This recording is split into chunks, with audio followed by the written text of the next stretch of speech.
আসসালামু আলাইকুম, মায়ের হাতের রান্না আপনাদের স্বাগতম জানাচ্ছি। সুপ্রিয় দর্শক, আজকে কিন্তু খুব মজাদার একটি রেসিপি নিয়ে চলে আসলাম আবারও। আজকে আপনাদের সাথে ডিম দিয়ে মোমো বানিয়ে শেয়ার করব। আসুন কিভাবে বানিয়েছি এই অসাধারণ ডিমের মোমো দেখিয়ে দিচ্ছি।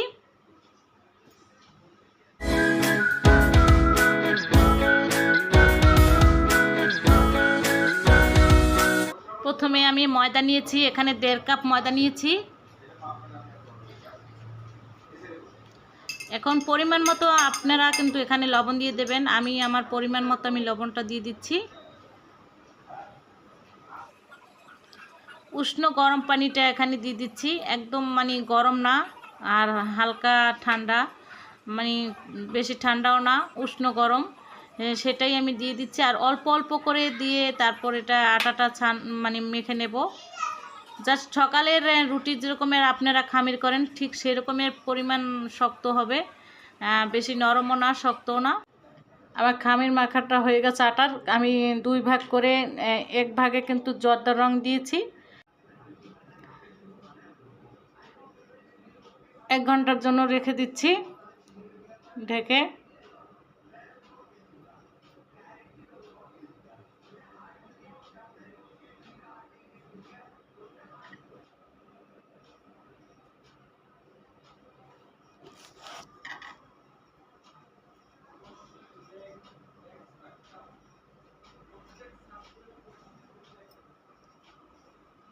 এক ঘন্টা পর আমি ফিরে আসলাম।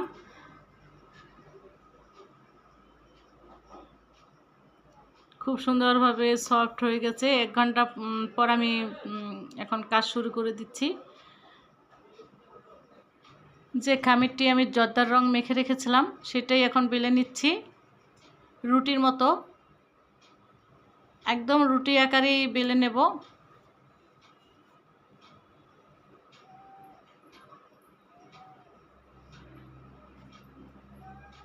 আমি কিন্তু একদম পাতলা করিনি, একটু হালকা মোটা রেখেছি। এখন সাদা অংশটা আমি কিন্তু সুন্দর করে করে নিচ্ছি। আপনারা দেখে সুন্দরভাবে বুঝে নেবেন।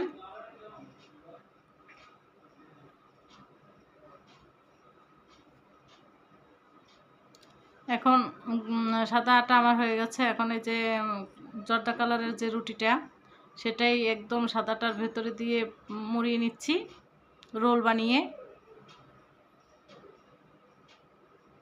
খুব সুন্দরভাবে মুড়িয়ে নিয়ে এখন একটু ভালো করে চেপে আমি আটকিয়ে দিচ্ছি।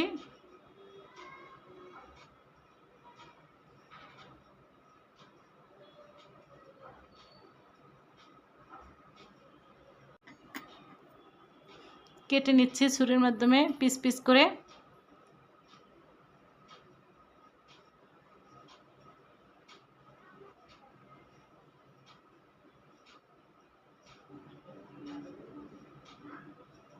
সব কটা পিরিজে তুলে নিয়েছি।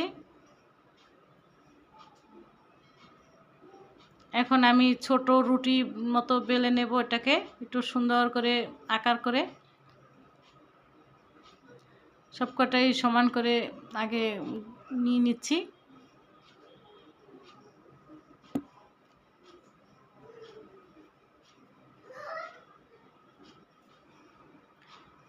ছোট ছোট লুচির মতো আমি বেলে নিচ্ছি।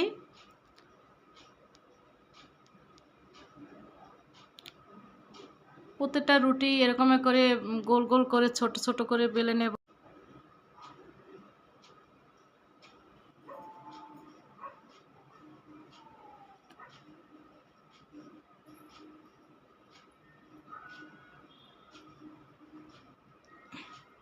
বাটির ভেতরে রুটি মতো যে বেলে রেখেছিলাম সেটাই বসিয়ে দিচ্ছি, শুধু পরিষ্কার একটি বাটির ভেতর। এখানে যে কটা আমি মোমো বানাবো সব কটাই বাটিতে বসাবো এখন মোমোটা তৈরি করার জন্য।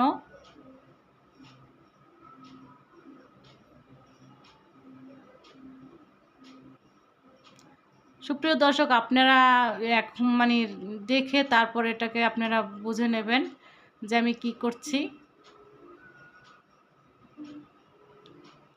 সুন্দর করে বাটিতে বসিয়ে দিয়েছি সব কয়টাই। এখন ডিম নিচ্ছি, ডিম ভেঙে কিন্তু এর ভেতরেই দিয়ে দিচ্ছি একটি করে। প্রতিটাই আমি ডিম দিয়ে দেবো আস্ত, একদম কুসুমটা না ভেঙে যায় সেরকমের খেয়াল রাখবেন।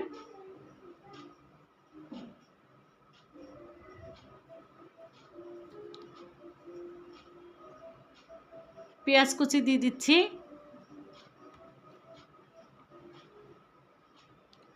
টমেটো কুচি দিয়ে দিচ্ছি, ধনিয়া পাতা দিয়ে দিচ্ছি কুচি করা,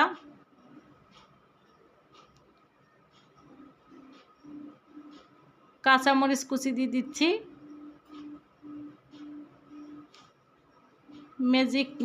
ম্যাগি ম্যাজিক মশলা এটা স্বাদের জন্য আমি দিয়ে দিচ্ছি।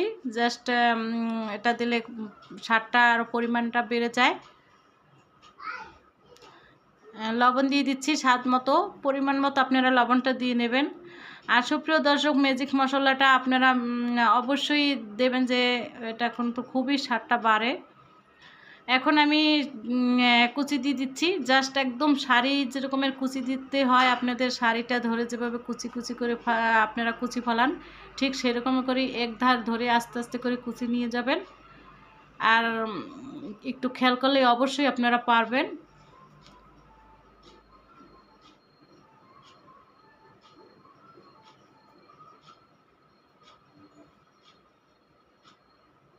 সুপ্রিয় দর্শক, আমার রেসিপি যদি আপনাদের ভালো লেগে থাকে অবশ্যই আমার চ্যানেলটিকে একটি সাবস্ক্রাইব করে দেবেন এবং লাইক এবং শেয়ার করে দেবেন। আর পাশে থাকা বেল বাটনটিকে অবশ্যই ক্লিক করে দেবেন, এতে করে আমার রেসিপি পেতে আপনাদের সুবিধা হবে।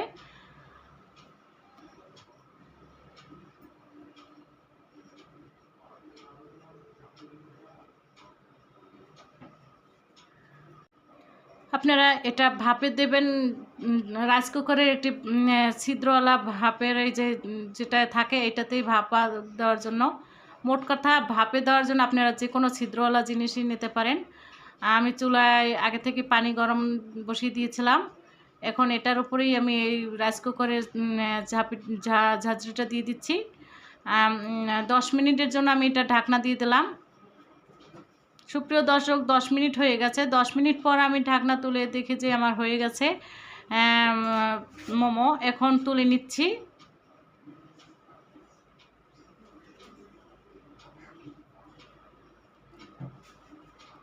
দেখতে কিন্তু অসাধারণ হয়েছে, খেতেও অবশ্যই অসাধারণ হবে। আর সুপ্রিয় দর্শক, আপনারা অবশ্যই বাসায় বানিয়ে খেয়ে দেখবেন যে ডিমের এই মোমোটা কেমন খেতে। অসাধারণ রেসিপি, বিকেলের নাস্তা হিসেবে কিন্তু খুবই মজাদার একটি রেসিপি, আবার বাচ্চাদের টিফিনের জন্যও খুব মজাদার একটি রেসিপি। আপনারা জাস্ট একবার বাসায় বানিয়ে খেয়ে দেখবেন যে ডিমের এই মোমোটা কেমন লাগে খেতে। সুপ্রিয় দর্শক, আর বেশি কথা বাড়াবো না, আজকে আপনাদের কাছ থেকে বিদায় জানাতে হবে। আপনাদের কাছে নতুন নতুন রেসিপি নিয়ে আবার ফিরে আসবো। আজকে এখানেই, আল্লাহ হাফেজ।